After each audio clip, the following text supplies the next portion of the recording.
mempengaruhi kejadian autism ini dan juga dampaknya, sehingga memang perlu pendekatan yang sifatnya holistik dalam menyelesaikan kasus ini. Barangkali juga penyelesaiannya nggak bisa tuntas ya, karena kita tahu sendiri autism ini bukan kasus yang mudah, tetapi artinya pendekatannya bagaimana kita bisa melakukan pendekatan yang lebih komprehensif, lebih holistik, sehingga anak-anak yang autism ini bisa bisa hidup produktif nanti di kemudian hari dan bisa mandiri tentu saja, karena pastinya kita mau mengarahkan masalah-masalah seperti ini ya, difabel, disable itu supaya mereka bisa mandiri di kemudian hari ya. Mungkin itu sekelumit sedikit tentang diri saya dan juga kenapa saya berkecimpung di sini, karena saya juga ingin menyampaikan pada Bapak Ibu semua, dokter-dokter juga, bahwa di dalam menyelesaikan masalah medis, masalah kesehatan ini, kita nggak bisa hanya bersandar pada satu penanganan ya, atau satu tata laksana. Kita harus melihatnya juga secara menyeluruh ya. Jadi bukan hanya obat saja atau mungkin terapi medis saja, tapi hal-hal lain juga banyak yang menunjang. Apalagi kalau kita bicara mengenai kedokteran Cina, kedokteran Jepang, ya kedokteran Timur ini juga sebenarnya sudah eksis lebih lama, ya. Bahkan mungkin usianya tidak beda jauh loh dengan kedokteran Barat ya. Karena memang manusia sejak dahulu sudah ada yang sakit dan mereka sudah melakukan cara-cara mendevelop ya, bagaimana bisa mengatasi masalah-masalah kesehatan yang dialami. Oke, lanjut next.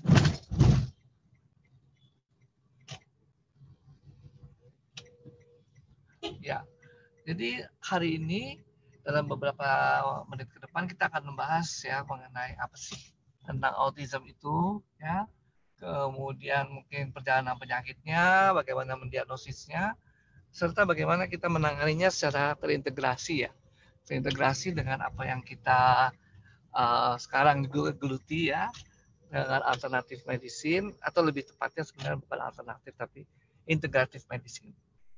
Ya, lanjut.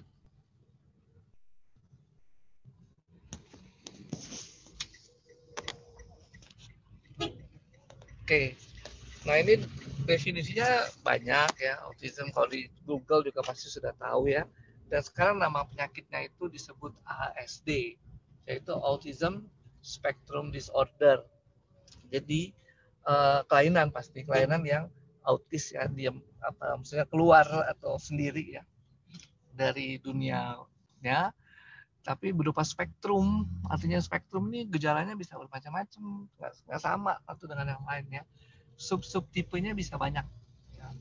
Dan ciri khasnya jelas, yaitu orang-orang dengan autism ini punya karakteristik kayak apa ya, istilahnya hidup di dunia sendiri ya, hidup di dunia sendiri, membangun sendiri dunianya, cara komunikasinya, sehingga mereka mengalami hambatan untuk berkomunikasi dengan orang lain ya, secara sosial kepada orang lain, baik komunikasi dengan kata-kata maupun dengan perilaku ya, dengan bermacam-macam konteks ya. Tiba-tiba misalnya konteksnya berubah gitu. Nah, ini kebanyakan orang-orang autism tidak bisa dengan cepat ya melakukan apa ya, justifikasi ya, adjustment. Nah, itu yang terjadi. Mohon maaf nih ada banyak noise ya. Saya dalam ini. Bentar lagi saya akan online dengan video. Oke. Jadi itu kondisinya autism dengan problem-problemnya. Lanjut. Ya, ini ada bermacam-macam apa namanya? Definisi. Jadi kalau secara kedokteran ya, definisinya autism ini ada namanya buku kode diagnostik yang namanya DSM-5. Nah, ini dia bisa kasih lihat di sini kalau bahasa Inggrisnya diterjemahkan ya. Persistent deficit in social communication. Jadi ada suatu defisit ya, defisit sosial.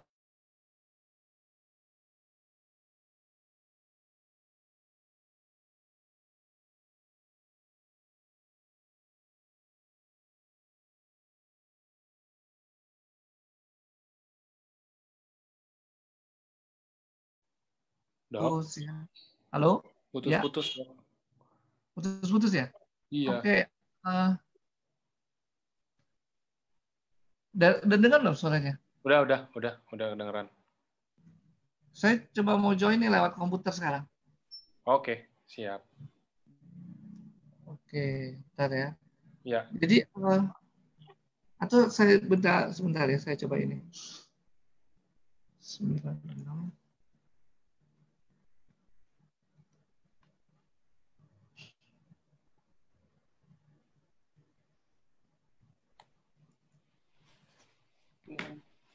Oke, saya coba ini sekarang pindah ke komputer ya. Oke, ditunggu, Dok. Belum ini kan belum masih bisa masuk ya? Masih bisa. Oke. Sekarang udah 1000, Dok, itunya. Udah susah penuh. Ya. Waduh, sorry nih ada noise. Nah, teman-teman biar sambil nunggu, ini tadi saya ada dapet udah 2 orang, saya stopin videonya, ada yang lagi mandi ya teman-teman ya. Ini kan maksudnya kan kalau video ini kan dilihat rame-rame, teman-teman semuanya pada lihat ya, maksudnya kalau bisa lagi ingin melakukan hal-hal yang seharusnya tidak dilakukan di depan kamera, mungkin bisa dimatiin dulu videonya sebentar. Ini untung saya liatin dari tadi, soalnya saya kaget juga lihat ada yang pegang gayung kagak pakai celana. Ya udah, saya matiin pasti itu kalau kayak gitu. Iya, ini kalau misalkan lagi ketangkep mata sama saya pasti saya matiin, tenang aja teman-teman. Saya matiin videonya, bukan di kick orang yang enggak, videonya dimatiin tapi dia tetap bisa nyaksiin, cuman memang ya kita jadi nggak bisa lihat video dia. Mau tanya selain autis, boleh sih nanya selain autis, tapi nanti mungkin diprioritasin kan untuk yang tentang ASD dulu. Kalau nanti misalkan ada waktu, mungkin boleh juga. Nah, itu dokter lagi pindah saluran.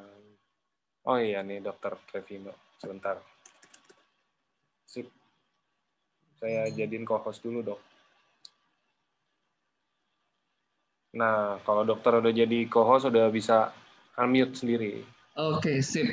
Maaf ya, tadi agak terlambat dari yang saya perkirakan waktunya. Jadi saya bisa masih terus jalan. Jadi ini kalau Bapak Ibu lihat di kotak sebelah kiri itu ya, bahasa medisnya. Tapi kira-kira sih kalau kita lihat orang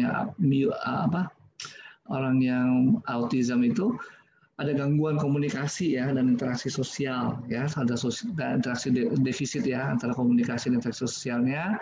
Kemudian juga punya keterbatasan, jadi kadang-kadang perilakunya mungkin nggak bisa smooth ya seperti kita sehari-hari, tapi mereka melakukan perilaku yang ya berulang lah ya, bahkan sampai gerakan-gerakan, ada gerakan-gerakan yang abnormal ya yang mereka harus lakukan terus-menerus.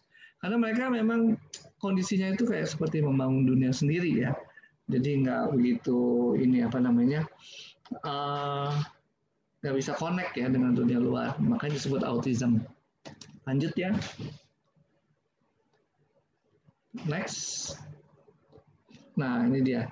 Selain itu, selain dia punya autism sendiri, kemudian si anak ini bisa punya gangguan-gangguan yang lain ya. Yang pertama gangguan tumbuh kembang ya. Gangguan tumbuh kembang. Jadi kita tahu bedanya kita anak-anak dengan orang dewasa itu adalah anak itu ada bertumbuh dan berkembang. Kalau orang dewasa sudah nggak bertumbuh lagi, ya berkembangnya jadi gendut, gitu enggak ya.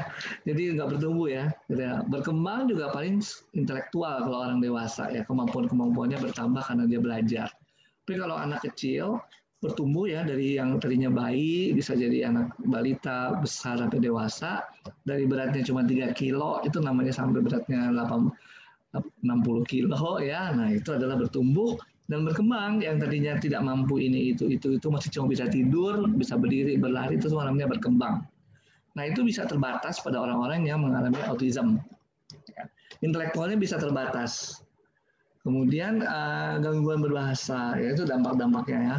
Kemudian defisit dalam memberikan perhatian, ketidakmampuan memberi perhatian, ya, attention deficit ya, atau jadi hiperaktif ya, ada tic disorder. Tic itu yang gerak-gerak tuh, yang gitu-gitu ya. Kemudian ada gerakan-gerakan motorik yang abnormal. Itu kondisi tumbuh kembang. Kondisi medis umumnya, ya, penyakit-penyakit yang mungkin terjadi bisa bersamaan, misalnya epilepsi, problem pada lambung dan usus, kemudian ada gangguan sistem pertahanan tubuh, kemudian ada gangguan genetik, ya, dan macam-macam yang lainnya, termasuk juga gangguan tidur. Itu kondisinya. Apalagi yang bisa terjadi psikiatrik, ya, gangguan psikiatrik seperti cemas, depresi, obsesif kompulsif. Ya, obsesif kompulsif itu kita melakukan sesuatu berulang-ulang terus ya. Kayaknya seperti belum beres gitu ya. Pengen cuci tangan, kayaknya masih kotor, cuci tangan lagi. Udah selesai cuci tangan, dia masih, aduh kayaknya nggak bersih, cuci tangan lagi. Itu namanya obsesif kompulsif. Contohnya ya, misalnya seperti tadi. Psikosisnya adalah gangguan jiwa yang berat ya, atau penggunaan obat-obatan substance. Kalau dia bisa punya akses, dia bisa menjadi pengguna obat-obatan ya. Kemudian ada gangguan kepribadian seperti jadi ketakutan, paranoid, atau kepribadian terbelah, skizoid ya, skizoid itu terbelah, obsesif, ya berulang-ulang melakukan terus atau menolak orang, avoidant. Ya. Itu adalah kondisi-kondisi yang bisa terjadi pada orang-orang yang autism. Kemudian juga ada perubahan perilaku. Nah ini saya slide-nya bisa lanjut, yuk. Sebentar, kepencet dok. Oke. Oke. Nah, udah ada lagi ya? Nah, lanjut. Oke. Gangguan perilaku bisa macam-macam ya. Nah sebenarnya terusan di dunia kedokteran masih terbatas. Jadi belum persis tahu bagaimana terjadinya ASD tadi, autism spectrum disorder ya, belum tahu ya. Ada yang bilang ini genetik ya. Ada yang bilang genetik. Memang dari dulunya. Jadi tahun 43 pertama kali kasus ini dilaporkan ya. Tapi bukan berarti tahun 43 kasus pertama, enggak. Mungkin juga sudah ada sebelumnya, hanya orang nggak tahu. Kemudian baru dilaporkan tahun 43. Tapi itu pun juga masih sedikit ya. Jadi kalau sekarang makin lama makin banyak benar ya. Jadi dulu orang nggak lihat ini kasus ini sebagai kasus barangkali karena sangat jarang. Kemudian mulai teridentifikasi tahun 1943. Dan sekarang makin lama orang lihat makin banyak ya. Makin banyak itu bukan juga karena apa, bukan karena baru ketahuan gitu, tapi juga dampak ya, dampak dari lingkungan. Jadi ada yang berpikir interaksi antara gen ya tubuh kita ini dengan lingkungan. Nah interaksinya ini memang kejadiannya justru itu ya nggak tahu kapan ya. Karena selalu kejadian autism ini kan ketemunya pada anak-anak. Ya jadi sebenarnya mungkin sejak lahir pun sudah ada kerusakan itu ya genetik ya. Dan pengaruhnya dari mana? Dari lingkungan ya, lingkungan prenatal, lingkungan sebelum lahir ya. Jadi apa misalnya? Ibunya sakit nggak ya, infeksi nggak waktu dia masih hamil, terutama hamil dari 3 bulan yang pertama, karena 3 bulan pertama itu adalah masa pembentukan seluruh organ. Atau sebelum itu bahkan sudah ada infeksi yang dia bawa sebelum hamil ya. Perinatal, jadi seputar kelahiran, misalnya dia diseksio, dia dioperasi, dia mendapat obat-obat tertentu, ibunya mendapat obat. Nah, memang ada juga penelitian melaporkan lah katakan ya, bayi-bayi yang dilahirkan secara operasi, seksio, itu ternyata punya risiko lebih tinggi bisa mengalami ASD ini ya. Nah, jadi itu ya lingkungannya. Kemudian tadi genetik itu dibuktikan dengan apa? Ternyata orang yang misalnya kembar atau punya riwayat di dalamnya ada yang ada yang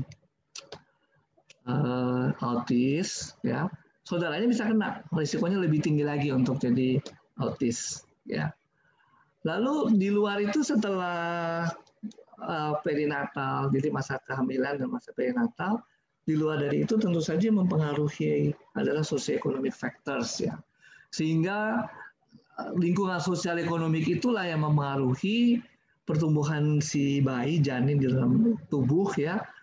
Mulai dari embrio masih cuma 2 sel sampai jadi besar. Nah, itu apa sih misalnya nih kalau Bapak Ibu lihat gambar di depan di sebelah kanan ya. Ini saya maaf ya, saya nggak punya headset sekarang nih, lagi nggak bawa headset, jadi saya nggak bisa lebih keras. Ada permintaan untuk saya bawa pakai headset, tapi saya lupa headset saya. Oke. Nah, ini kalau Anda lihat di sebelah kanan ada apa namanya ini lingkaran-lingkaran ini ya. Jadi di lingkaran yang kecil itu adalah manusia, ya, satu orang individu. Individu itu dipengaruhi oleh keluarganya, dan keluarga itu dipengaruhi oleh komunitas dan budaya. Dan itulah yang mempengaruhi, ya, variabel-variabel yang mempengaruhi kenapa di dalam kehamilan bahkan sebelum kehamilan bisa terjadi perubahan-perubahan genetik yang ketika lahir orang-orang itu menjadi autis, ya. Dan itu bisa macam-macam. Jadi mekanismenya ini masih belum tahu. Dulu sempat ada yang mengaitkan dengan vaksin namanya MMR, ya. Tapi kemudian vaksin MMR ditelaah lagi tidak katanya, karena disinyalir waktu itu mengandung zat air raksa, ya, higrarium, merkuri. Tapi katanya enggak. Kemudian MMR didevelop lagi, dibangun lagi. Tapi kemudian sekarang orang berpikir lagi, jangan-jangan vaksin lagi, ya, karena ada di dalamnya kandungan DNA apa gitu. Jadi macam-macam, ya, yang mempengaruhi. Tapi rasanya sih kalau kita melihat prosesnya, orang-orang yang autism itu sebenarnya dari sejak mulai lahir mulai bisa kelihatan kalau dia mulai ada masalah interaksi, ya. Jadi kalau kita kaitkan dengan vaksin MMR itu kan setelah umur 15 bulan, kayaknya sih nggak mungkin tuh exposure-nya di situ, ya. Exposure-nya udah jauh sebelum bayi itu lahir bahkan, ya. Jadi yang disebut lingkungan prenatal atau perinatal, ya, di sekitar kelahiran. Termasuk infeksi-infeksi yang dialami oleh si ibu, ya. Oke, kita lanjut. Nah, ini yang baru nih tahun 2020, ya. Ternyata ada semacam riset-riset juga, ya, bahwa autism itu berhubungan dengan mikrobiota di dalam usus, ya. Jadi kita tahu bahwa usus kita ini lengkap nih, isinya bermacam-macam, ya. Semua penyebab penyakit kemungkinan ada, ya. Tapi tentu saja ada yang namanya kategorinya flora normal. Flora normal jadi dia ada di situ tapi nggak bikin penyakit. Ada juga yang namanya kuman atau flora yang opportunistik. Ketika ada kesempatan dia menimbulkan penyakit. Ya. Nah, mikrobiota dalam usus itu kenapa harus ada? Karena dia adalah sparring partner dari sel-sel imunitas tubuh kita. Dia tujuannya melatih sel-sel imun tubuh kita sehingga terbiasa melihat makhluk-makhluk asing. Makhluk-makhluk asing itu yang kemudian akan membuat tubuh kita jadi aware, ya, jadi sadar ini ada yang non self, bukan diri saya. Harus dilawan dong, termasuk di dalamnya sel kanker, ya. Jadi penelitian ini menuliskan, ya, bagaimana si autism itu, ya, bersinggungan atau berhubungan, ya, dengan macam-macam mikrobiota yang ada di dalam tubuh kita. Mikrobiota di dalam usus itu kan membuat imunitas tubuh, ya, dan kemudian ternyata itu meningkatkan aktivitas saraf, ya, neuroaktif, ya, level. Jadi ternyata begitu bagusnya, ya, tubuh kita ini dibuat, ya, ada kontak antara usus kita juga dengan otak untuk melahirkan daya tahan tubuh, ya. Dan itu ternyata dibentuk, ya, begitu rupanya, ya, di dalam tubuh kita, sehingga pada kondisi-kondisi tertentu, ya, dengan imunitas yang baik tentu saja bisa mencegah tidak terjadinya ASD ini, Autism Spectrum Disorder. Memang penelitiannya masih berjalan terus. Jadi kalau dibilang bahwa ini adalah satu terapi yang definitif, memang obatnya itu, ya, belum sampai ke sana, ya. Sekali lagi autism ini gangguan yang kita amati sebagai gangguan perilaku. Gangguan perilaku yang memutus hubungan antara si individu yang sakit dengan lingkungan sosialnya. Nggak ada obatnya, tes darahnya juga nggak ada. Lain kalau kita sakit TBC, jauh, ya, kita gampang bisa langsung tes, kumannya ada, mungkin tes darahnya ada kelainan-kelainan apa ya, kalau ada komplikasi di hati tes darahnya juga mungkin berubah ya. Nah itu bisa kelihatan. Tapi kalau autism nggak ada tes darahnya ya, kita juga nggak bisa bilang mekanismenya karena ini jadi ini, nggak bisa. Kalau kayak misalnya kanker, meskipun mekanismenya rumit ya, belum semua terungkap, tapi sudah banyak sekali penelitian yang bisa menceritakan sehingga kemudian banyak obat-obat yang dikeluarkan untuk mencegah tidak berlanjutnya proses kanker. Autism beda, ya. Autism ini penyakitnya unik ya. Dibilang gen, iya. Kalau saudara kita kan autism, risiko kita untuk autism lebih gede, betul. Tapi gen aja juga nggak cukup. Katanya ada lingkungan. Lingkungan yang mana nih? Bahan-bahan kimia atau apa? Atau stres oksidatif ya. Kan kalau tadi sempat disinggung ya, anak-anak yang lahir dengan seksio ya punya risiko lebih tinggi untuk autism. Kenapa? Pada saat seksio itu ada masa di mana dia mengalami hipoksia, ya, kekurangan oksigen. Ya mungkin ada stres oksidatif di situ karena si ibu kan dibelah ya, dibedah perutnya. Nah itu yang kemudian anak itu terputus hubungannya secara mendadak ya dengan ibunya. Dan itu mungkin ada stres oksidatif di situ, membuat orang itu kemudian menjadi lebih beresiko terhadap terjadinya autism. Jadi mekanismenya banyak, bentuknya pun banyak ya, spektrumnya tuh luas ya, sehingga masih terus diteliti dan diteliti terus ya, apa sih ya yang terjadi di dalam diri orang itu. Kemungkinan besar sih sebenarnya memang secara genetik ya terpengaruh, dari kecil sudah terpengaruh, ada kerusakan di dalamnya. Tapi apakah genetik yang benar-benar gen yang diwariskan atau sebenarnya ada kerusakan dari luar yang masuk? Itu yang disebut dengan epigenetik ya. Jadi bisa saja gennya emang nggak apa-apa, tapi ada sesuatu dari luar yang masuk ya, sehingga kemudian mengubah regulasi gen, aturan mainnya gen di dalam tubuh kita, lahirlah autism. Jadi ya masih kontroversi, bukan kontroversi ya, masih didiskusikan banyak ya. Tapi orang sudah mulai melihat bahwa timbulnya ini ada genetik pasti, kemudian ada interaksi dengan lingkungannya. Dan lingkungannya itu apa? Makin diteliti, makin banyak ternyata ya. Bisa pengaruh dari zat kimia, pengaruh dari operasi, pengaruh sosial ekonomi, dan sebagainya. Jadi banyak sekali yang mempengaruhi kejadian-kejadian itu. Sehingga kalau kita lihat dunia luar kita ini, luar tubuh kita, termasuk usus itu adalah dunia luar, ya kita ini masuk terus ya polusi-polusi dari mana-mana. Ya mungkin kalau sekarang kita nih, saya udah umur 40 sekian, saya udah fix gennya, nggak terpengaruh lagi. Tapi kalau anak kecil, katakan masih 1 tahun, masih berapa bulan umurnya, yang tadinya gennya bagus, masuk polutan-polutan dari mana-mana, akhirnya jadilah dia sakit, terutama autism ya, yang dalam konteks kita berpikir. Kalau sakit-sakit yang lain, batuk pilek apa, kena corona yang sembuh ya.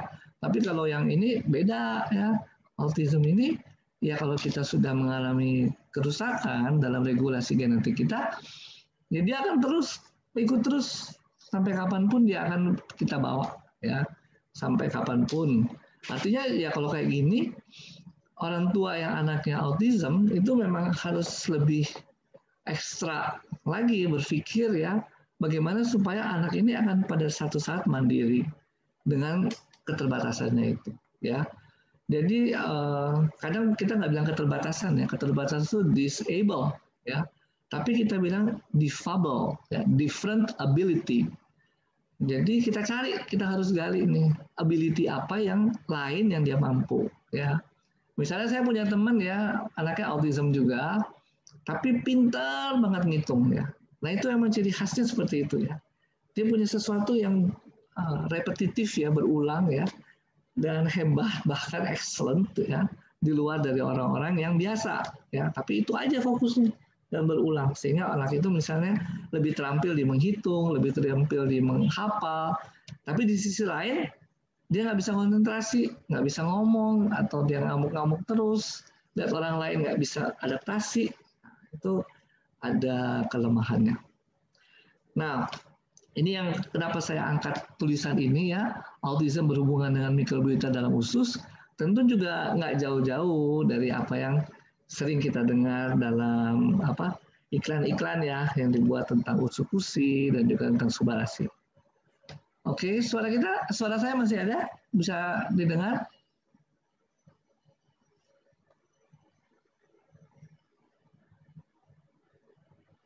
Oke. Suaranya masih jelas ya? Suara saya masih jelas ya? Oke, lanjut. Next. Nah, bicara pencegahan, ini juga nggak tahu mau kapan dicegahnya ya. Kalau kita bicara mencegah TBC gampang, jelas banget ya. TBC itu ada kumannya. Kalau ada kita dekat-dekat dengan orang yang TBC, pasti kita bisa kena TBC. Tapi kalau autism ini karena genetik ya, ini genetik yang down regulated, maksudnya dipengaruhi oleh epigenetik sehingga berubah, atau genetik yang dibawa oleh orang tua, itu juga kita nggak tahu ya. Nah, anggap aja ya bahwa itu memang perubahan genetik karena lingkungan. Jadi seharusnya kalau kita mau mencegah, jauh sebelum ada janin dalam tubuh ibu. Ya, jauh sebelum ada janin dalam tubuh ibu. Mungkin kalau bisa mulai dari sejak dia masih remaja putri, ya. Tapi bukan hanya remaja putri, namanya anak kan ada remaja putra juga ya. Perlu ada sperma dan perlu ovum. Dua-duanya harus dalam kondisi yang fit. Mungkin zaman kita orang tua kita nggak pernah mikir kayak gitu, karena dunianya waktu itu tidak sebanyak sekarang polusinya. Ya. Di sini sekarang kita banyak sekali terjadi perubahan gen. Bahkan begitu dalam tanda kutip ya, begitu buruknya gen-gen yang dilahirkan sekarang, sehingga umur 30 tahun udah bisa stroke, ya bisa darah tinggi, karena gennya nggak begitu bagus dibandingkan gen-gen yang dilahirkan dulu sebelum banyak polusi. Ya. Jadi kalau kita bilang promosi kesehatan, jauh sebelum menikah, masih masa remaja, Bapak Ibu sekarang yang punya anak remaja, udah mulai diwanti-wanti, ya, supaya hidupnya bersih, ya sehat, ya bersih, nggak merokok, ya bersih, nggak penyakitan, ya sehat, kurangi polusi, ya berat lah ya, nggak terlalu gampang. Bicara di Surabaya, bicara di Jakarta, Medan, itu semua daerah yang kota besar dengan banyak polusi. Kalau itu banyak polusi, tentu kita susah menghilangkan stres oksidatif yang disebabkan oleh polusi.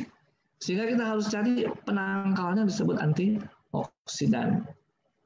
Lalu ada proteksi khusus yang namanya probiotik. Kalau tadi kita belajar di slide sebelumnya, bahwa autism itu berkaitan dengan mikrobiota dalam usus, bagaimana sekarang kita bikin keseimbangan yang bagus mikrobiota di dalam usus kita.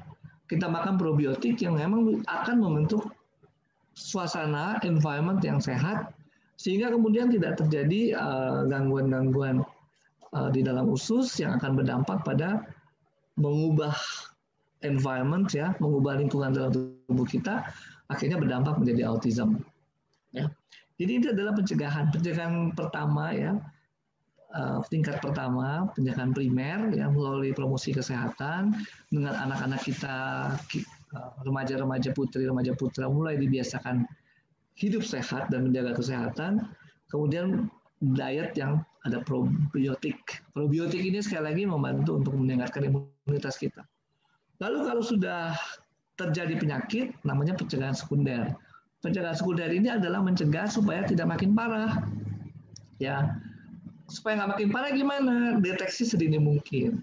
Bapak Ibu yang punya anak, yang masih punya bayi, ya sibuk, oke lah kita sibuk ya, sibuk sana ke sini, kita punya pekerjaan dan sebagainya. Tapi please ya dilihat anaknya, karena ternyata makin dari kecil pun kalau dia sudah autism bakatnya ya, dari umur berapa bulan pun sudah kelihatan nih ya interaksi sosialnya terganggu, sehingga bisa semakin cepat ditata laksana ya, diobati dengan tepat ya, karena ada terapinya banyak, terapi psikologis ya, terapi perilaku, termasuk orang tuanya juga harus diterapi. Kenapa?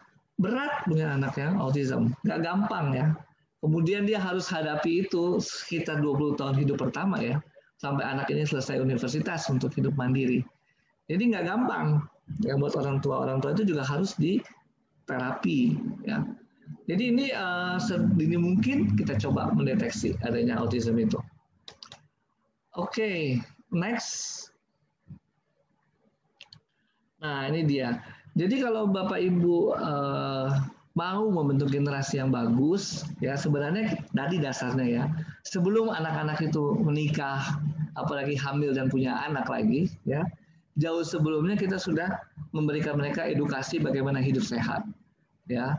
Dan edukasi ini boleh dengan ibu, boleh dengan dokter keluarga. Seperti contoh sekarang ini, sebenarnya Bapak Ibu bagus loh di dalam Society AFC. Karena dalam Society AFC ini ada dokter-dokter, ya bukan cuma saya, tapi banyak dokter di dalamnya, sehingga bisa Bapak Ibu berkonsultasi ya bagaimana supaya dokter-dokter ini, terutama yang dokter keluarga seperti saya dokter keluarga, yang menggunakan produk ini, memanfaatkan produk ini, sehingga kemudian membantu terutama mungkin remaja-remaja ya untuk mempersiapkan kehidupan mereka nanti kalau berkeluarga. Ya. Apa sih ya yang bisa disumbang oleh AFC ini? Next. Nah ini kembali ke lingkaran tadi ya. Kalau kita lihat yang di tengah ini ya, anak kecil ini ya, dia bisa happy, bisa sehat ya. Ini adalah keseimbangan tubuh, roh, dan jiwa. Itu keseimbangan. Jadi kalau tubuh saja sehat ya, tapi tidak diisi, ya, diisi jiwanya, rohnya tidak diisi, keseimbangannya tidak tercapai, anak itu tidak bisa sehat. Ya. Nah anak ini sehat karena pengaruh lingkaran di luarnya itu keluarga. Keluarga ini membentuk perilaku individu, membentuk lingkungan ekonomi, psikososial, membentuk lingkungan fisik dan biologis individu. Ya. Nah, kalau nih misalnya nih, lihat nih yang lingkungan ekonomi dan psikososial ya, di sebelahnya ada panah ya. Sebenarnya kalau Bapak Ibu bergabung di dalam AFC, sebenarnya sudah membantu pemberdayaan ekonomi keluarga. Ya, kenapa?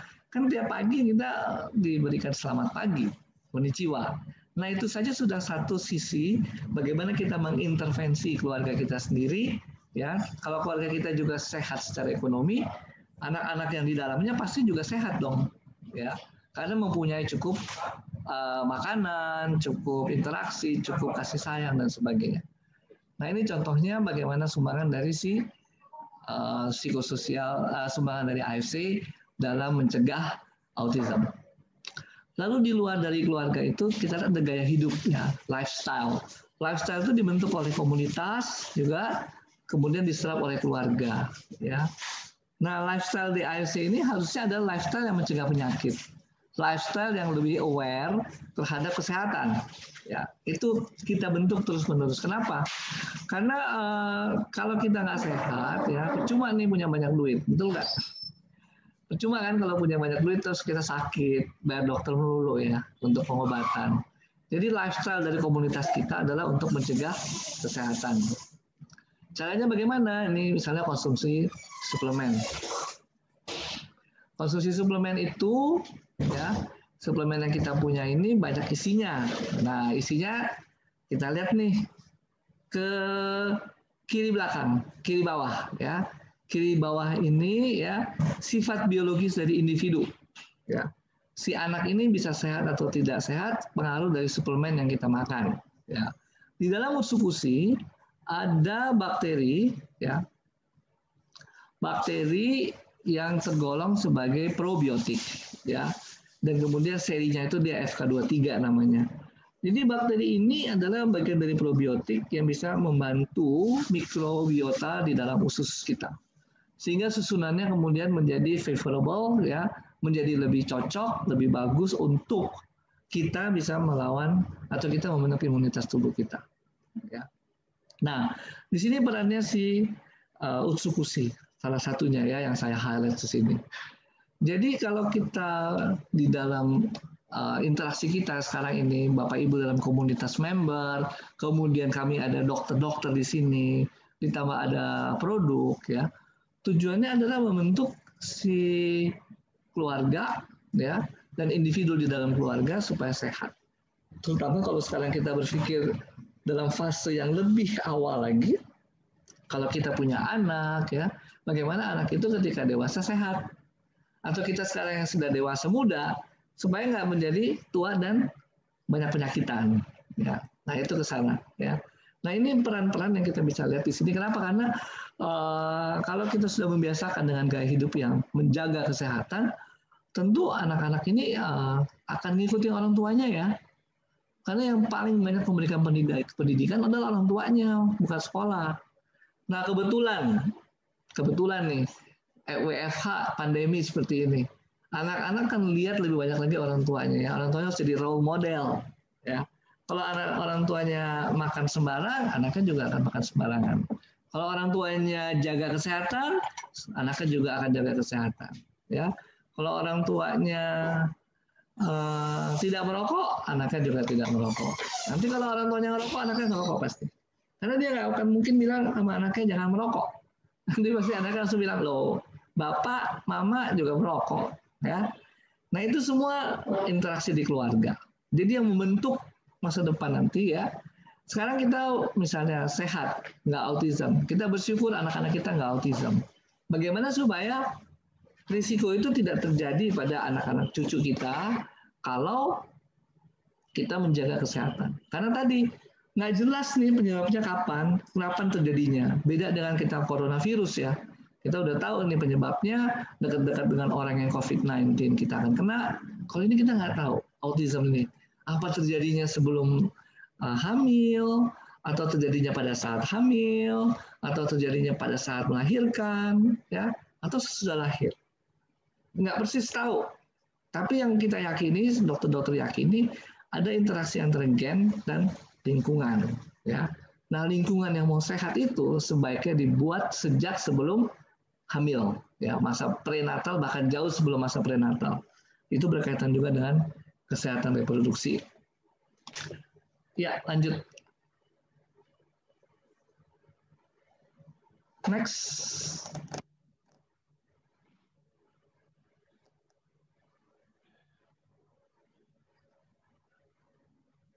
Next.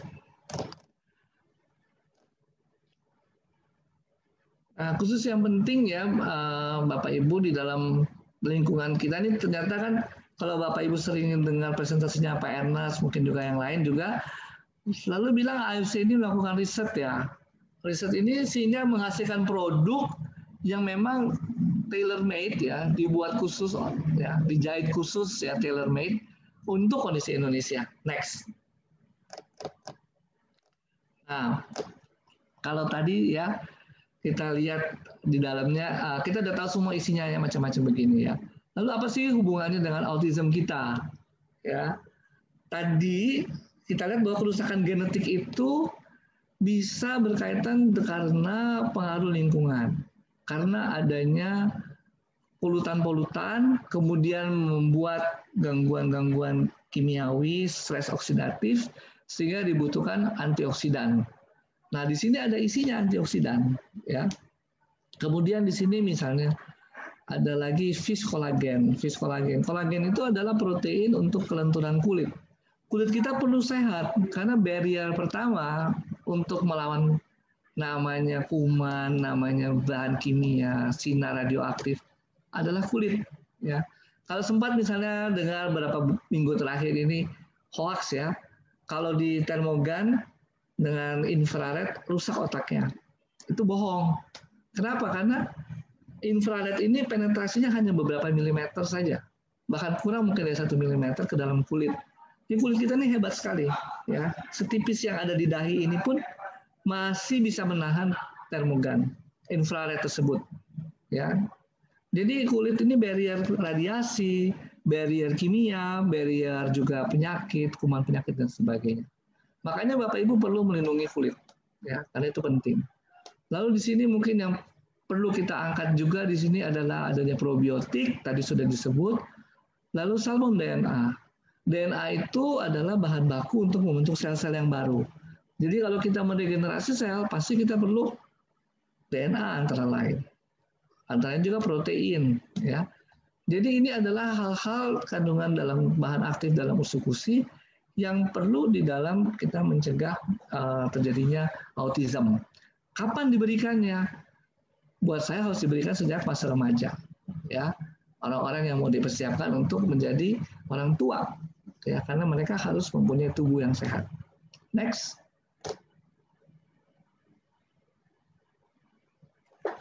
Nah, di sini ya ada beberapa cara ya untuk kita dapat merawat kesehatan pencernaan. Kenapa kita sebut kesehatan pencernaan di sini penting? Tadi sudah disinggung ya bahwa autism itu berkaitan dengan imunitas dan mikrobiota yang ada di dalam tubuh kita. Nah, ini ada beberapa cara menghindari gula. Gula ini gula ya, gula pasir, gula aku dan sebagainya. Tapi kalau karbohidrat boleh ya, jangan sampai kita nggak makan karbohidrat sama sekali, karena itu sumber energi kita. Ya. Kemudian asupan makanan fermentasi dan konsumsi makanan prebiotik untuk mendukung pertumbuhan probiotik. Jadi makanan fermentasi apa sih? Yogurt misalnya, tape, itu semua adalah makanan-makanan yang bisa mendukung ya kuman-kuman probiotik tadi. Ya.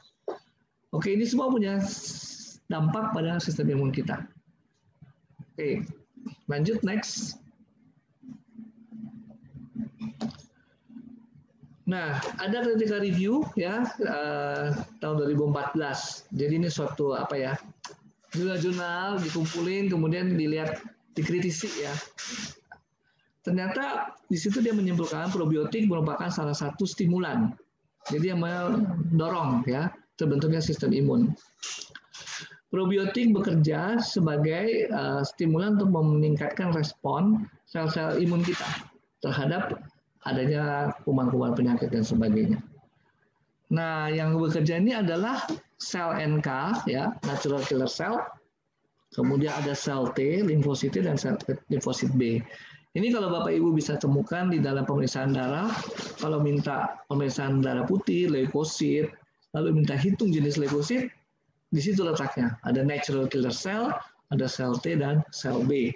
Itu mereka adalah sel-sel yang limfosit ya, dalam serinya limfosit untuk pertahanan tubuh kita. Next. Lalu yang produk yang lain yaitu subarasi. Next. Ya, kita lihat di sini subarasi dalam juga ada apa namanya antioksidan ya. Ini next aja nih, masa enggak? Oke. Bentar dok, kepencet. Sorry dok. Yang di sini ya tadi ya.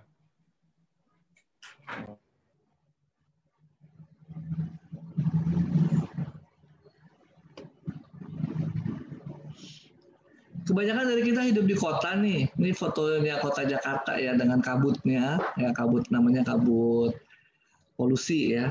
Nah ini polusi ini bisa mengubah macam hal dalam tubuh kita nih, ya sehingga kita akan terjadi stres oksidatif dan itu akan merubah ya regulasi ya pengaturan genetik sehingga mungkin orang-orang tertentu yang rentan jadi autism, ya sehingga perlu dilawan dengan namanya antioksidan. Dan antioksidan itu ada baik di SOP, subarasi maupun di usukusi. Ya, kenapa sekarang kita perlu itu? Bukannya ada aliran lain nih yang bilang aliran apa namanya alami ya, naturalis ya, yang bilang ya udah makan pepaya, makan jeruk segala macam, boleh ya. Saya pernah lihat yang apa namanya berita di WhatsApp-nya, kita makan pepaya 10 kilogram, waduh, kita makan 10 gram pepaya, sedangkan makanan sehari-hari kita aja nggak sampai sekilo ya. Kalau kita makan nasi, makan pagi, kalau makan 10 kilogram pepaya, nggak makan yang lain-lain, dan itu juga nggak bisa. Kenapa? Karena di dalam pepaya adalah gula yang sederhana, ya, bukan gula kompleks, bukan karbohidrat kompleks. Nanti kita kena penyakit yang lain, ya. Sehingga perlu konsentrat. Perlu tambahan dari luar. Itu alasannya kenapa kita perlu suplemen. Karena makanan kita sehari-hari mungkin udah nggak cukup. Perlu ditambahkan lagi, disuplementasi lagi. Next. Nah, untuk bertahan hidup sel dalam tubuh kita butuh diregenerasi. Ya. Jadi kalau kita mengharapkan bahwa apa namanya tubuh kita sekarang ini kita nggak autism ya, tapi keturunan kita supaya tidak autism juga, maka sel-sel tubuh kita yang sehat ini yang harus diregenerasi. Bukan sel-sel tubuh yang kena penyakit, bukan sel-sel tubuh yang genetiknya udah berubah, ya, tapi sel-sel tubuh kita yang sehat ini. Dan untuk meregenerasi tersebut ya perlu apa? Perlu stimulasinya, ya, perlu juga antioksidan supaya hasilnya nggak buruk, perlu juga protein, perlu juga DNA dan sebagainya. Next.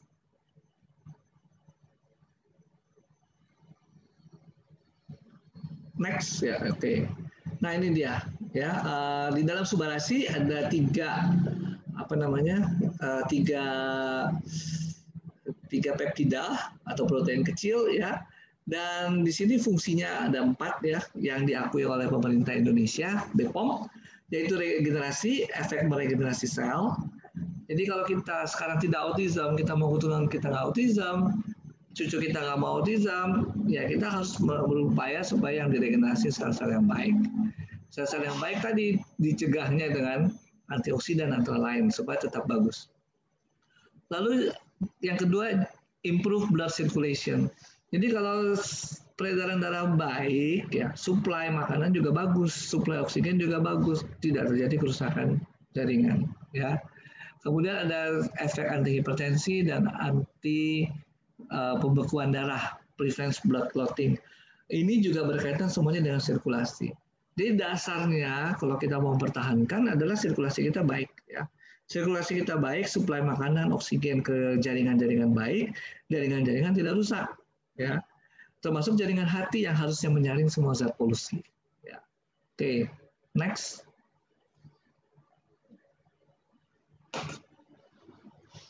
Ya, sudah habis. Ini langsung tanya jawab aja, silakan. Oke.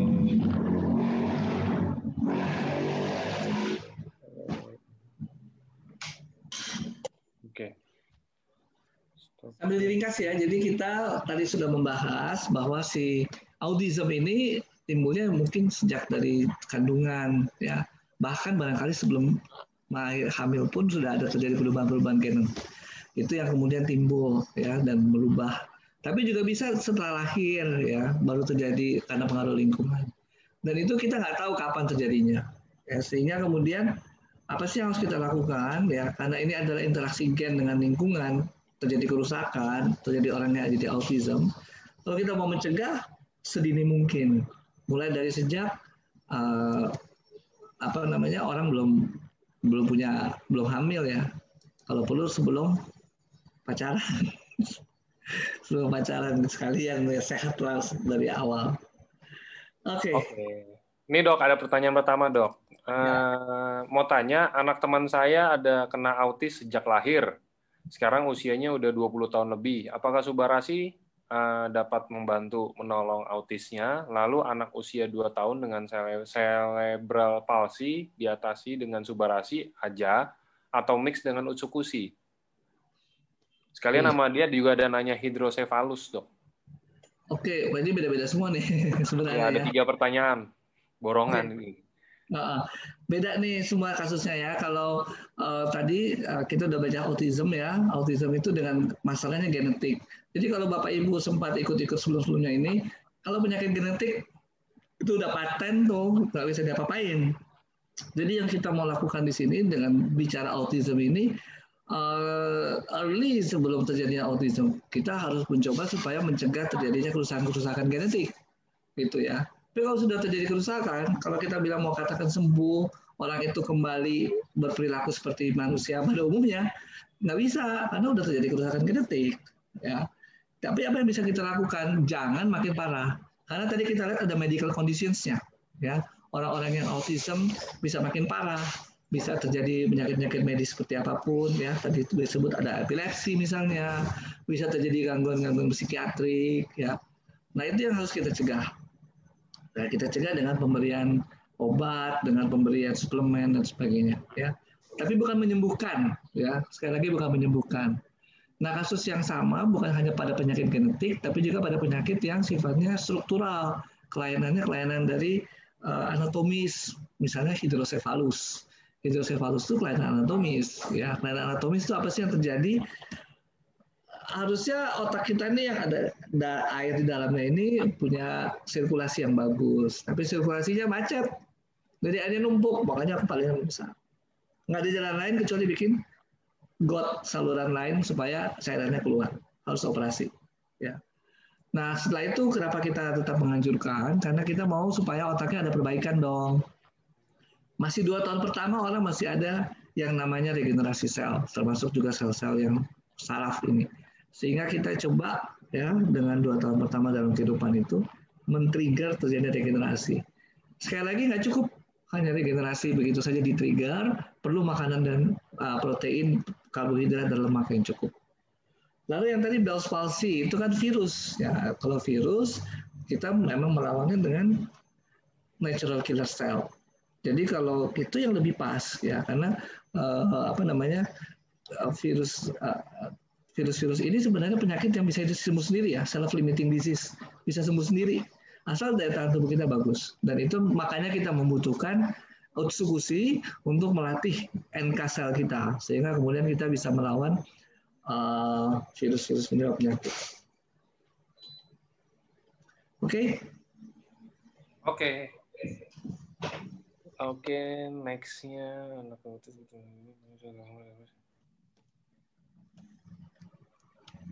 Oke, anak autis.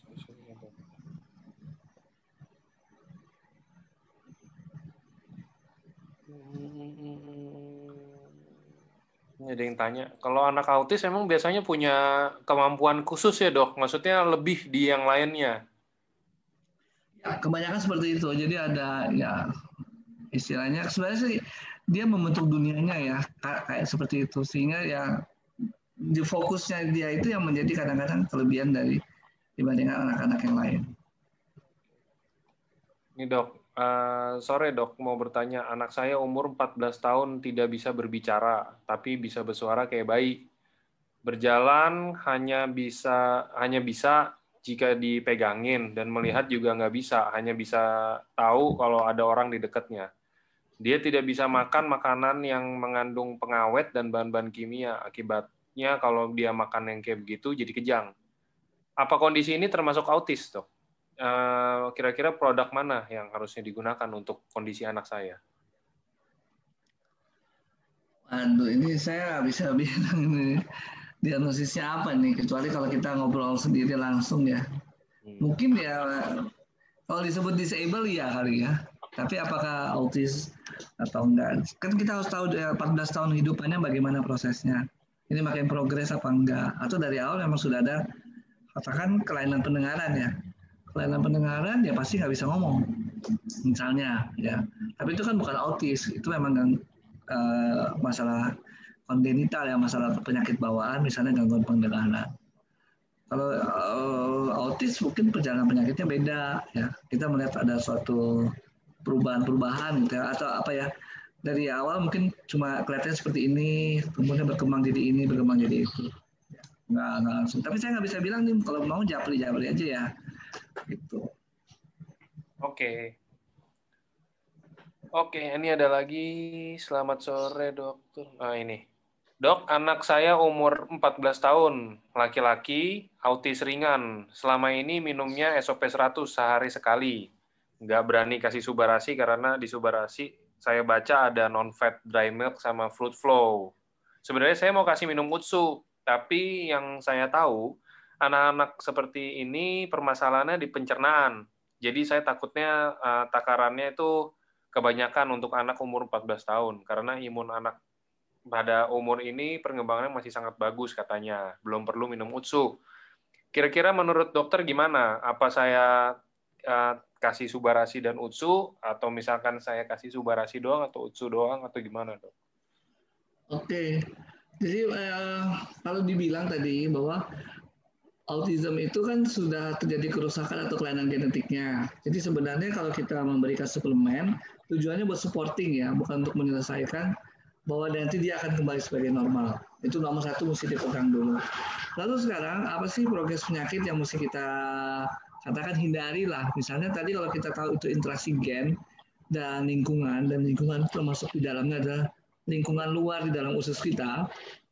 Yang tadi highlights yang terakhir ya tahun 2020 itu ada hubungan dengan mikrobiota. Saya sendiri akan lebih menganjurkan Otsugushi untuk kasus-kasus anak autism ya. Dan mungkin apa sih dampak yang kita bisa observasi? anak itu penyakitnya nggak makin progres, nggak makin ini. Itu yang kita bisa lihat. Jadi menurut saya sih dua-duanya boleh ya diberikan, nggak masalah, baik SOP maupun usklusi. Apakah subarasi nggak bisa dikasih? Saya sih nggak melihat alasan nggak dikasih ya, gitu. Kenapa nggak dikasih? Kalau menurut saya sih nggak masalah ya. Artinya gini, memang ada dampak kepada pengaturan tekanan darah itu oleh subarasi ya, oleh sardin peptide. Tapi tubuh itu juga punya mekanisme. Jadi tekanan darah itu tidak akan dibiarkan turun terus. Begitu sudah mencapai sesuai kebutuhannya, tubuh tidak akan membuat tekanan darah akan lebih rendah lagi oleh karena obat. Ini bisa Anda buktikan pada orang-orang yang hipertensi. Orang-orang yang darah tinggi kan dikasih obat sampai tekanan darahnya turun di bawah 140/90. Dia nggak akan turun terus jadi 70/50, ya. Dia akan turun sampai tekanan darah dianggap normal oleh tubuh. Nggak pernah ada dengar orang-orang yang minum obat hipertensi turun sampai orangnya mati gara-gara tensinya nggak naik-naik lagi. Itu contoh aja ya. Itu untuk subarasi dan fruit flow ya. Fruit flow juga isinya adalah anti pembekuan clotting ya. Clotting ini pembekuan dari darah ya terjadi tapi yang abnormal, bukan yang normal. Kalau yang normal ada luka, ada clotting. Kalau ini nggak normal, jadi tiba-tiba nyumbat aja gitu ya. Nah itu yang pengaruh dari fruit flow. Malah kalau saya pikir kalau kita mau mencegah penyakit-penyakit degeneratif yang ke depan, apalagi kalau anak-anaknya obes ya, lebih baik dikasih itu dari awal. Oke. Ini aja juga sudah autisme masih bisa. Autis itu rata-rata berarti penyakit genetik ya dok ya, dari kecil biasanya ya. Nggak mungkin tiba-tiba nih kayak saya amit-amitnya tiba-tiba saya autis gitu, nggak mungkin kan dok? Kayaknya enggak dari kecil. Dan itu yang makanya apakah pada masa sebelum lahir, pada masa seputar kelahiran, makanya ada yang bilang seksio itu meningkatkan autis ya, orang yang dioperasi ya untuk melahirkan ya, atau ya ada yang bilang vaksin dan sebagainya. Jadi masih seputar masih bayi-bayi itu. Dan kerusakannya kemudian jadi permanen. Oke. Jadi kalau kayak kita gini kayaknya nggak mungkin jadi autis. Yang mungkin kita stroke. Dan jadi perilakunya kayak gitu. Bentar. Ini ada pertanyaan bagus sih menurut saya. Dok, apakah ada batas waktu untuk anak autis itu dapat berkembang secara normal? Apakah anak autis itu berkembangnya lambat atau dia nggak berkembang sama sekali beberapa ini di otaknya gitu loh dok? Ya, jadi kalau terapinya itu makanya kadang dipakai istilah bagus yang lain bukan disability tapi different ability ya, difabel, different ability. Jadi kita yang sudah ada terjadi down regulated dari gennya ya, gennya sudah mengalami perubahan regulasinya, mungkin kita udah nggak bisa intervensi banyak. Tapi kita mencari kemampuan lain atau bagaimana yang kita bisa tingkatkan sehingga tujuan akhirnya anak mandiri. Itu yang penting di situ. Jadi mungkin yang sudah ada kerusakan ya kita nggak bisa ubah. Saya punya teman ya anaknya autis ya sampai masuk universitas tetap autis, nggak akan tidak autis ya.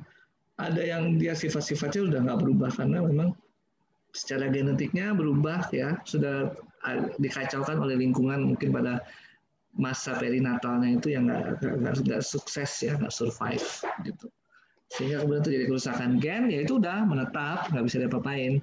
Kita hanya mencegah supaya nggak makin parah ya. Bahkan kalau saya pikir di sini lebih bagus ya kalau kita masuk di AFC selain produknya karena ada sistem ya, jadi anak itu bisa mandiri 10 tahun 20 tahun lagi karena ada sistem. Selama sistem ini berjalan tuh ya, ada income masuk bisa membantu anak untuk mandiri. Itu. Oke. Ini ada yang tanya, dok, makan fast food itu kalau lagi hamil nih kita makan fast food, kira-kira itu bisa jadi salah satu faktor resiko autis nggak dok? Atau mungkin dokter bisa jabarin sedikit nggak dok? Apa aja sih dok yang kira-kira bisa bikin meningkatkan resiko? Ya banyak zat polutan sih, terus terang kalau fast food juga kita tahu fast food apa dulu ya. Tapi ada code of conduct ya untuk restoran-restoran gitu ya besar. Jadi kalau Saya yakin sih mereka udah ikut regulasinya BPOM kalau yang punya merek ya. Yang nggak punya merek itu yang kadang-kadang pengawasannya susah. Kan kadang-kadang misalnya nih saya ngomong merek ya KFC, tapi nanti dalam bentuk gerobak dorongan juga ada yang bilang ayam Kentucky kan gitu. Tapi kita nggak tahu pengawasannya gimana ya. Sedangkan yang udah pakai merek, pakai brand biasanya punya regulasinya dan pengawasannya lebih bagus. Jadi dan ayam-ayam itu kan sebenarnya orang mungkin mikirnya hormon ya, tapi saya kurang tahu juga persis apakah dikasih hormon. Kalau ada yang Bapak Ibu di dalam grup ini ada yang peternakan bisa bantu kali ya. Yang saya tahu sih gennya si ayam itu ya, ayam potong tuh gennya cepat membesar, tapi bukan dikasih hormon ya. Tapi saya nggak tahu, nanti mungkin bisa dikoreksi sama yang lain kalau ada Bapak Ibu dari peternakan di sini. Jadi pada dasarnya sih protein-protein yang di dalam ayam potong, ayam kampung ya sama aja, bisa dipakai oleh ibu hamil ya. Yang nggak bisa itu adalah saya sih nggak hafal satu-satu Bu, tapi kalau misalnya mau cari apa-apa yang lewat plasenta ya itu yang kita nggak boleh ya. Termasuk kalau penyakit itu tokso ya, sitomegalovirus, hepatitis itu semua sama sifilis itu semua lewat plasenta. Nah, itu berbahaya buat si bayi. Virus-virus seperti rubella. Tuh. Kalau bahan kimia banyak sih, cukup banyak. Obat-obatan juga cukup banyak. Biasanya ditulis tuh nggak boleh pada ibu hamil dan sebagainya. Saya nggak hafal, tapi banyak dan bisa googling ya. Bahan-bahan kimia yang nggak boleh dikonsumsi ibu hamil. Gitu saya nggak bisa bantu lebih detail, tapi nanti kalau ada kesempatan chatting boleh chatting, terus coba saya cari googling ya bahan-bahan kimia yang nggak boleh. Oke. Dok, kalau sindrom speech delay pada anak usia 4 tahun itu masuk ke dalam autis nggak, Dok? Kayaknya enggak ya kalau udah disebut speech delay. Kalau autis pasti diagnosisnya ASD ya, Autism Spectrum Disorder. Kalau speech delay ya bisa kelainan di otaknya khusus untuk bicara, kelainan di kuping mungkin, kelainan di organ otak yang untuk pengertian. Tapi udah jelas ya speech delay. Oke, lanjut.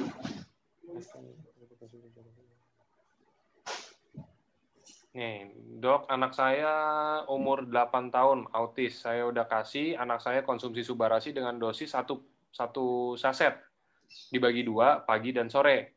Apakah dosis itu benar? Dan apakah harus dimix dengan Utsukushi? Awalnya saya kasih masih yang versi SOP 100. Nah, itu udah 1 minggu konsumsi, anak saya selalu bangun tengah malam dan nggak bisa tidur lagi. Dan banyak steaming verbal bahasa planet. Jadi nggak gitu. Jadi saya stop. Mungkin meracau ya maksudnya. Dan terus setelah keluar yang Subarasi, saya tes kasih lagi, untuk tidur udah oke, tapi masih meracau. Itu gimana ya, Dok? Apa emang prosesnya? Mohon saran. Ya, saya nggak bisa sangat spesifik ya, karena saya nggak menganalisis kasusnya. Tapi kalau memang mau chatting boleh ya. Nah, sebenarnya kalau kita lihat kembali kepada produknya dengan isinya, tadi kan sudah saya paparkan bahwa produknya ini secara direct tidak akan berpengaruh pada kerusakan DNA. Apalagi kalau ada hasil penelitian terakhir tadi yang tahun 2020 bilang bahwa autism itu berhubungan dengan mikrobiota. Justru dengan mikrobiota yang diperbaiki dengan Utsukushi sebenarnya akan membawakan dampak yang lebih baik. Tapi yang udah rusak mungkin kita nggak bisa perbaiki karena itu masalah genetik. Yang ada adalah progresnya dicegah, jangan makin parah. Itu yang bisa kontribusi yang bisa saya coba cerna ya kira-kira kontribusi dari SOP dan dari Subarasi. Tapi kalau totally sembuh balik seperti orang biasa, tentu aja itu bukan ke sana ya. Bahkan pengobatan medis pun nggak ada yang ke sana. Oke.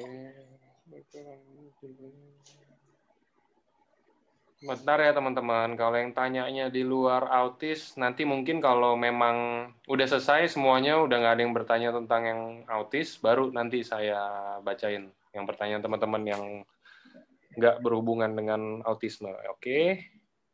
Oke.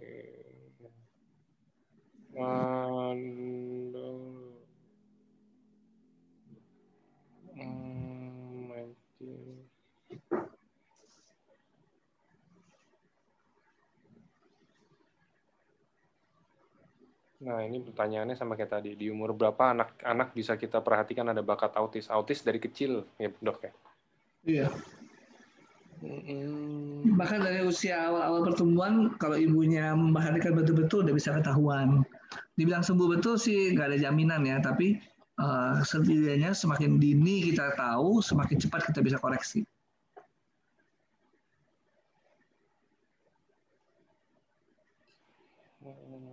Kalau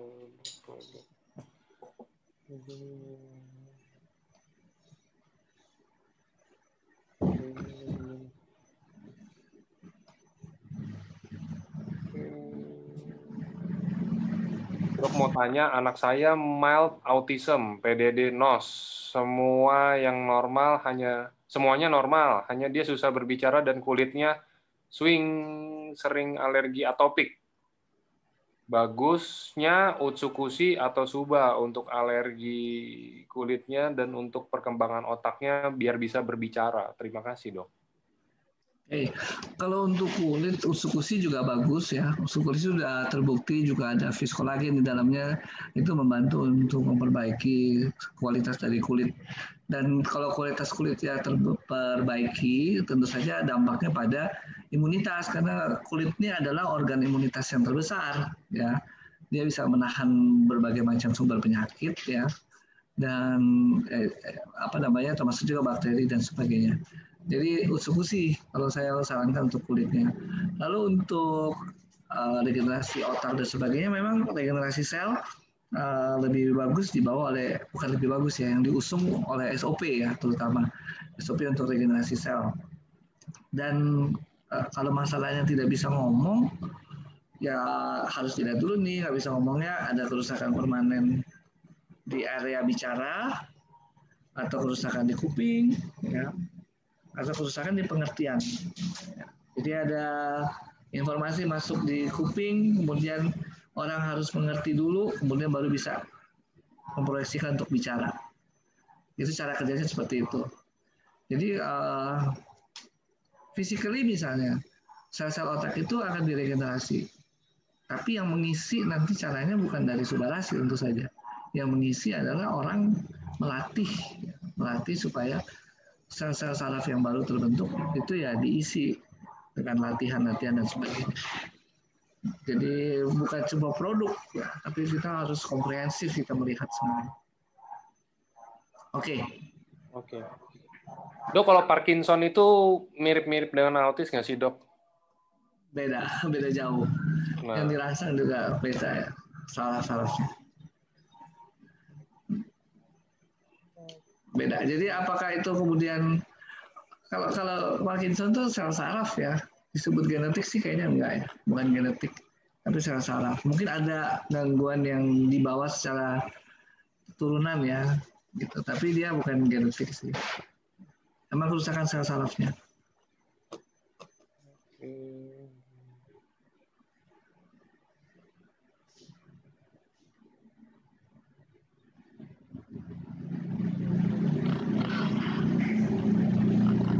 Dibantuin, ada yang bilang deteksi anak autis biasanya nggak mau kontak mata, terus jadi untuk memperparah kalau anak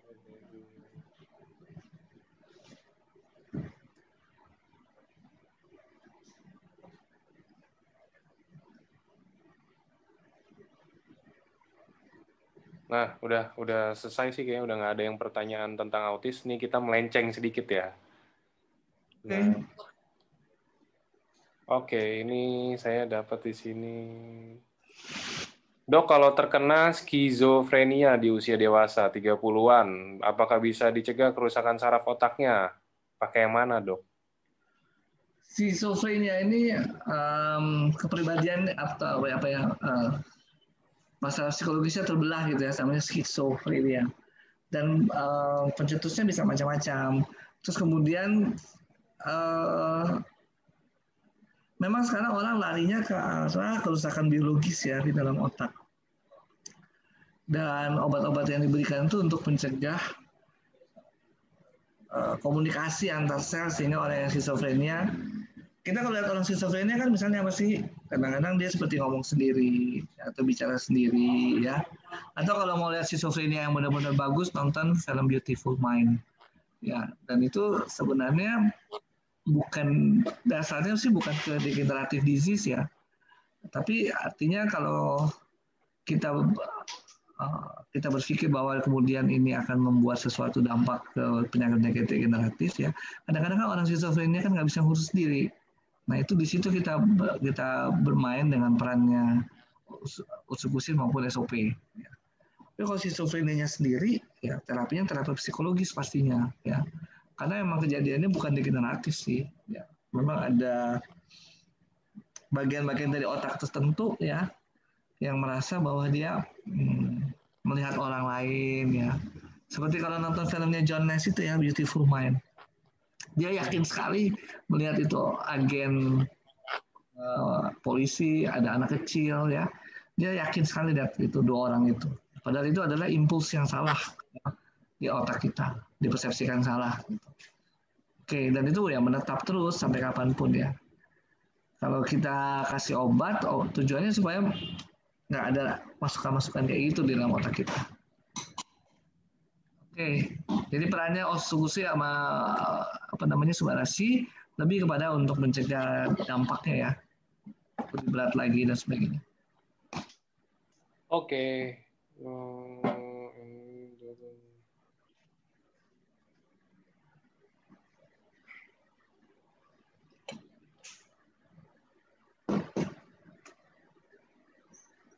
Dok, kalau ini untuk jantung bocor pada anak usia 2 tahun di dekat katup jantungnya sehingga disarankan harus ada tindakan operasi. Apakah produk ini aman untuk membantu? Mungkin bisa menutup kebocoran jantung.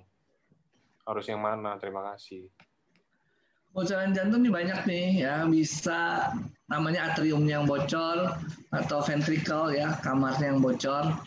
Kalau atrium itu untuk menampung atau menerima darah, namanya atrium ya, serambi.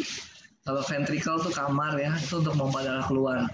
Bisa bocor di situ, bisa juga bocornya yang paling sering ya pada anak-anak itu pembuluh darahnya, ada hubungan antara darah bersih sama darah kotornya. Nah itu kejadiannya itu kalau bawaan ya, kalau bawaan memang udah strukturnya, jadi dia harus ditutup ya kebocoran-kebocoran itu. Kalau anak 2 tahun mungkin kebocoran itu bawaan ya. Tapi yang lain lagi kemungkinan kalau ada penyakit infeksi misalnya itu juga bisa bikin katup bocor. Jadi ketika dia mompa begitu bocor balik lagi masuk darahnya. Nggak semuanya lari ke pembuluh darah besar, nggak lari ke aorta ya. Nah itu bocornya lain lagi ceritanya karena katupnya nggak kompeten lah, nggak kuat ya. Nah kembali semua itu adalah masalah struktur ya. Jadi kalau pernah dengar presentasi LOP sebelumnya, kalau masalah struktural di dalam tubuh operasi tindakannya ya, bukan itu. Lalu kapan kita akan memberikan SOP subarasi maupun usukusi? Kalau saya akan selalu menganjurkan persiapan operasi dan pasca operasi. Kenapa? Pada saat operasi kan kita dibelek nih. Kalau dibelek itu pasti ada risiko penyakit dan sebagainya, termasuk infeksi yang paling sering. Sehingga dengan kita memberikan usukusi, kita membantu daya tahan tubuh kita untuk siap menghadapi ketika ada stres oksidatif. Ketika dibuka, ketika kemungkinan kuman-kuman penyakit masuk. Yang kedua, SOP maupun si usukusi mengandung antioksidan yang bisa menghambat terjadinya stres oksidatif. Dan itu yang kemudian juga membantu tubuh kita untuk bisa kuat ya. Ketika operasi nggak terjadi infeksi dan sebagainya. Pasca operasi, luka operasi perlu ditutup. Ya, nah itu kita pakai SOP maupun kita pakai usukusi untuk meregenerasi sel. Dua-duanya itu mempunyai sifat bisa men-trigger regenerasi sel dari dua mekanisme yang berbeda. SOP itu dari mekanisme IGF-1, insulin-like growth factor 1. Kalau si usukusi dari mekanisme HGF, hepatocellular growth factor. Ya. Dua-duanya adalah untuk merangsang terjadi regenerasi. Mungkin itu ya. Nanti mungkin pertanyaan-pertanyaan yang tentang operasi, ya analognya kayak gitu kira-kira. Oke. Oke, ini Dok, apa terapi stem cell bisa berpengaruh untuk anak autis dan berapa banyak takaran yang ideal Otsukushi atau Subarashii dalam sehari untuk anak 3,5 tahun? Oke, kalau kita bicara stem cell bukan ini ya, bukan SOP ya, bukan SOP maupun bukan Otsukushi ya, bukan SOP Subarashii, maaf. Jadi stem cell itu lain ya, sel-sel yang mudah diambil dari tubuh kita, disimpan di laboratorium, kemudian disuntik lagi. Apakah itu bisa mengubah atau membantu autis? Secara teoritis bisa, tapi tentu saja perlu penelitian. Saya sendiri belum mendalami secara langsung ya. Karena stem cell kan idenya adalah sel-sel muda diambil, kemudian disuntikkan lagi ke daerah yang rusak, sehingga sel-sel muda itu menggantikan sel-sel yang rusak. Secara teoritis bisa, tapi apakah itu pernah dibuktikan pada autis, terus terang saya belum sempat menggali-gali informasi seperti itu. Dan itu berbeda dengan SOP maupun SOP Subarashii. Kenapa? Karena SOP Subarashii ini bukan stem cell yang dimakan, tapi peptida, ya, peptida dari ovarium ikan salmon. Kalau Subarashii ditambah ada peptida dari sardin maupun peptida dari tumbuh-tumbuhan. Itu bukan stem cell, ya, itu adalah protein-protein kecil yang dapat merangsang sel-sel tubuh kita yang muda tadi, stem cell dalam tubuh kita sendiri untuk mencoba aktif. Beda itunya ya, cara kerjanya. Oke? Oke, next-nya ini ada yang sedikit dalam pertanyaan. Dok, Otsukushi itu kan dapat menstimulasi pertahanan tubuh kita, baik dari NK cell, T cell, B cell, terkait hal reproduksi. Apakah Otsukushi pada semester pertama kehamilan bisa mempengaruhi bagi pembentukan organ pada janin? Lalu jika kita korelasikan antisipasi untuk case autis pada usia kehamilan dini, apa boleh konsumsi Otsukushi? Terima kasih. Baik. Terus terang saya nggak punya catatan. Ada memang pertanyaan seperti ini cukup sering juga saya dapat secara chatting ya, WA. Jadi terus terang sih saya nggak punya catatan dia mempengaruhi kehamilan atau tidak. Tapi trimester pertama adalah yang paling krusial. Krusial dalam hal membentuk organ sehingga utuh. Kalau tidak terjadi masalah, maka orang akan lahir dengan normal. Sehingga kalau saya sarankan, karena nggak ada catatan, nggak pernah ada pembuktian berbahaya atau tidak berbahaya, yang lebih baik trimester pertama ya berlangsung secara alami saja. Trimester pertama ya 3 bulan pertama itu. Jadi nggak usah tambah ini tambah itu segala macam, apa yang standar sudah ditemukan dan menjadi standar pelayanan antenatal, pelayanan kehamilan, itu aja yang dilakukan ya, karena kita nggak tahu akan ngaruh atau tidak mengaruh ya. Itu untuk pemberian Otsukushi. Jadi mungkin setelah itu boleh ya, setelah trimester kedua atau ketiga, karena pada fase itu si janin udah lengkap ya, udah lengkap. Jadi kemungkinan kecil untuk terjadinya penyakit atau kelainan kongenital, kelainan bawaan. Oke, next-nya Dok. Ini ada yang autis lagi, Dok. Dok, anak teman saya usia 24 tahun autis. Tapi kata dokter penangannya tidak boleh makan seperti fenol, seperti anggur, jeruk, pemanis, dan pengawet. Jadi akhirnya di stop SOP Subarashii dan Utsu. Gimana menurut dokter? Oh, mungkin ini anggur jeruknya kali ya, Dok? Ya, saya pernah dengar juga kayak gitu. Tapi saya rasa ini kecil sekali ya itunya, konsentrasinya dan pengaruhnya. Ya, sehingga kalau saya sih nggak, ya lihat dari yang lainnya, ada probiotik, di dalamnya ada fukoidan, ada ada probiotik fukoidan, terus ada DNA salmon ya. Kayaknya sih kalau menurut saya lebih banyak manfaat daripada tidak bermanfaatnya ya. Kalaupun ada anggur di situ yang katanya berbahaya, ya kita tes aja dulu, kalau emang nggak mau ya coba 1 saset, kemudian coba ada efek apa tidak. Tapi seharusnya sih konsentrasinya sangat kecil ya. Hal yang sama juga ada yang pernah tanya tentang Otsukushi, tapi ada kadar fosfor di dalamnya. Fosfor juga sebenarnya sangat kecil di dalam Otsukushi. Jadi nggak terlalu, ini bukan sesuatu yang kemudian membahayakan. Sangat di bawah threshold-nya. Gitu. Jadi kalau memang khawatir ya dicoba dulu. Tapi kalau misalnya mau tanya sama saya, opini saya sebenarnya tidak ada yang bahan yang jelek gitu ya, bahan aktif yang nggak bagus gitu. Kalau ada juga barangkali bukan bahan aktifnya yang berbahaya, tapi mungkin orangnya memang sensitif terhadap bahan aktif tersebut. Oke. Oke. Kalau ibu hamil terkena COVID, wah ini melenceng sekali ya. Kalau ibu hamil terkena COVID, apa boleh minum konsumsi utsuk-usi? Ya boleh aja sih, kalau saya sih nggak masalah ya. Tapi apa dulu yang diharapkan nih? Kalau diharapkan kemudian memperkuat NK sel, COVID-nya hilang sih boleh, nggak masalah. Bisa seperti itu. Apakah akan berdampak? Pada dasarnya sih nggak ada catatan ya. Tapi kalau memang bisa dihindari sebelum trimester kedua makan, ya trimester kedua aja baru makan utsuk-usinya. Tapi kalau nggak bisa dihindari harus trimester pertama, menurut saya sih nggak ngaruh ya. Tapi ya artinya jangan dipakai sebagai pegangan ya, karena nggak ada tulisan ilmiahnya. Tapi kalau mau dipakai ya chance-nya katakan 50-50 juga, karena kita nggak tahu persis akan ngaruh apa nggak pada janin. Kalau trimester pertama ya. Oke. Dok, ada yang tanya, kira-kira ada nggak hubungannya autis dengan leaky gut? Ini saya nggak tahu, saya juga baru baca ini. Leaky gut. Leaky gut ini kan khususnya ceritanya bocor ya, leaking. Itu untuk zat-zat ini kan karbohidrat ya kalau nggak salah, atau apa itu.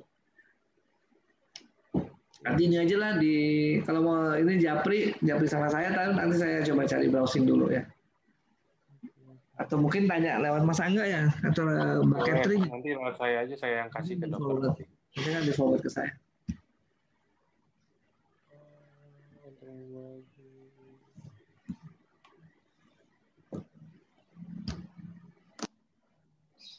Dok, ada yang bilang Subarasi dan utsuk-usi mengandung steroid. Siapa yang bilang? Waduh. Pokoknya kalau ada di belakang box kemasan isinya itu loh sudah isinya. Karena kalau nggak nanti dimarahin sama BPOM kalau isinya beda, langsung ditutup. Ya.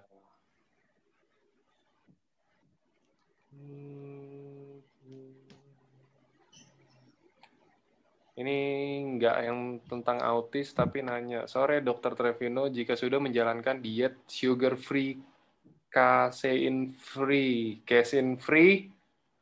gluten free, dan fenol, apakah bisa tetap boleh konsumsi utsuk-usi dan Subarasi? Kalau sugar free, utsuk-usi ya Subarasi pasti menunjang sugar free ya, karena di dalamnya nggak ada sugar. Adanya kalau pemanis ya, dan pemanisnya alami, bukan sugar ya.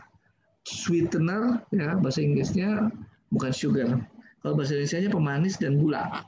Itu bukan gula isinya, pemanis ya. Boleh dikasih. Kemudian fenol tadi sudah dijawab ya. Kalau takarannya sebenarnya kecil, ukuran kandungannya kalau nggak mau ini bisa dikasih. Kalau yakin sih bisa dikasih aja. Tadi apa sugar free, fenol apa lagi ya? Kasein ya dok? Kasein sih nggak ada ya di dalam SOP maupun di dalam ini. Utsu. Terus apa satu lagi? Gluten, kasein. Gluten. Ya gluten juga nggak ada. Ada yang bilang katanya pearl-nya itu ya barley. Fenol, sama fenol dok. Fenol kan dari anggur. Iya.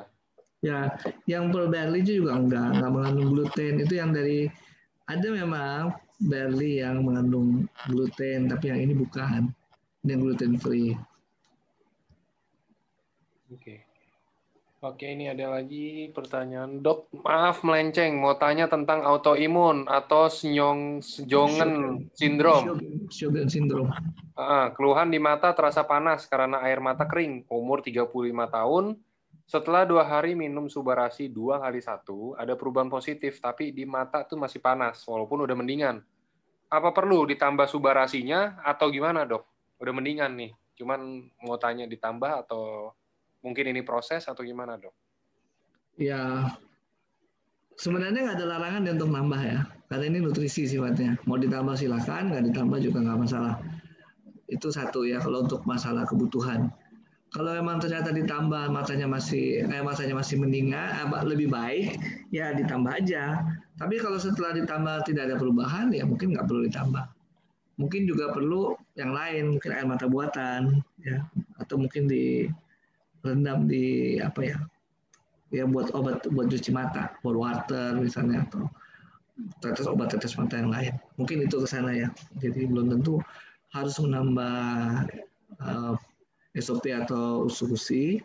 Kalaupun mau ditambah nggak ada masalah juga sih. Oke, Dok mau tanya untuk meningkatkan kerja neurotransmitter pakai usukusi atau subarasi? Nggak ada hubungan. Menurut saya nggak ada hubungan tuh, ya. Usukusi maupun subarasi nggak ada hubungan neurotransmitter. Neurotransmitter ini alat komunikasi antara sel saraf yang satu dengan yang lainnya. Ada banyak juga macamnya, bukan cuma satu macam, banyak macamnya. Jadi komunikasi itu bisa terjadi karena banyak neurotransmitter. Sementara si SOP dan SOP subarasi itu kan lebih ke arah regenerasi sel, kemudian meningkatkan aliran darah, ya. Itu si subarasi. Sedangkan kalau si satu lagi usukusi itu kan lebih ke arah imunitas tubuh, suplai DNA salmon, kemudian dia antivirus, antitumor agent, ya. Ada hubungan dengan neurotransmitter. Neurotransmitter kalau mau diblok ya pakai obat. Oke. Ini kayak mungkin saya cari pertanyaan terakhir nih, masih banyak yang belum dijawab. Sorry ya teman-teman, bukan yang nggak baca, cuman karena keterbatasan waktu ya. Jadi saya bacanya kan maksudnya tadi kan tentang itu. Kalau ada yang ke-skip maaf. Nanti pasti kalau mau boleh nih minta ke saya aja. Nanti mungkin bisa ya Dok dibantuin jawab ya Dok. Saya biasanya sama Dokter Trevino gitu. Kalau emang ada yang case-nya urgent atau yang kayak gimana, dia kontak ke saya, nanti saya sampaikan ke Dokter Trevino, baru Dokter Trevino yang balas. Ya, rata-rata dibalas semua kok. Iya. Tapi kalau mau yang japri nggak lewat orang tuh lewat Halodoc. Kalau menurut saya sih lewat Halodoc lebih safe ya, karena datanya kan tersimpan. Kalau lewat japri WA ini, apalagi WA-nya semua lewat Angga atau lewat Catherine atau lewat Alden, itu kan numpuk tuh. Ya. Kita udah cari. Itu lewat Halodoc datanya kan terkontrol. Hanya nomor telepon kita sendiri di situ. Saya bisa simpan datanya. Terus juga ongkosnya juga nggak mahal, kok cuma 10.000 ya.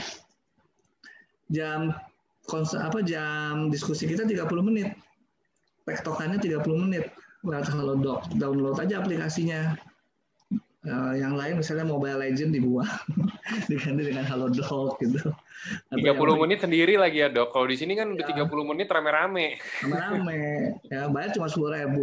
Mana ada bayar dokter 10.000 ya kalau di luar. Gitu kan. 30 menit 10.000 mana ada ya. Oke, ini. Dan datanya tersimpan, yang penting itu. Datanya tersimpan, hanya khusus buat data kita. Masukin aplikasi Halodoc nanti ketemu. Saya cari di situ.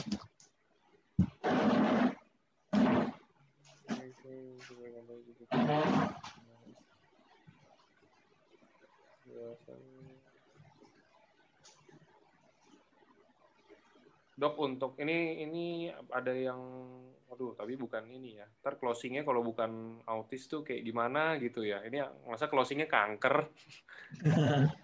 Mesti yang ke autis dong, mesti autis. Tapi nggak ada lagi yang autis, ini cuma nanya-nanya pengulangan Dok, yang tadi kita udah bahas ditanya. Mungkin nanti bisa dilihat lagi ya teman-teman, ada siaran ulangnya. Ya ini kayak pertanyaan ADHD apakah termasuk autism? Iya, tadi kan salah satu bentuk autism itu ADHD ya. Takarannya kalau autis berapa untuk 8 tahun autis? Ya itu kembali ke target akhir ya. Kalau Bapak Ibu berharapkan bahwa autisnya stop, ya enggak, bukan ke situ. Pengobatan kedokteran juga enggak ke situ. Ya. Semakin umur bertambah semakin banyak nggak Dok takaran atau gimana? Enggak sih, karena kan kita ini ya, maksudnya kan kita bukan mengobati ya, tapi itu kita mencegah aja supaya nggak makin progres. Okay. Dan itu salah satunya dengan nutrisi tadi. Yang lainnya ya ibunya, bapaknya mesti rajin dalam hal behavior terapi. Tapi kalau bilang stop, proses sembuh total, nggak ke situ sebenarnya, pengobatan barat pun nggak ke situ. Oke, ini yang tadi dok terakhir. Jadi dok, yang tadi speech delay dok, yang tadi saya tanyain speech delay, ternyata dia udah tanya ke dokter dan sudah didiagnosa dokter emang autis. Oke. Nah, sekarang sebaiknya takarannya itu berapa banyak untuk Subarasi dan Utsukushi? Ya untuk ini kan masih kecil 4 ya, tahun.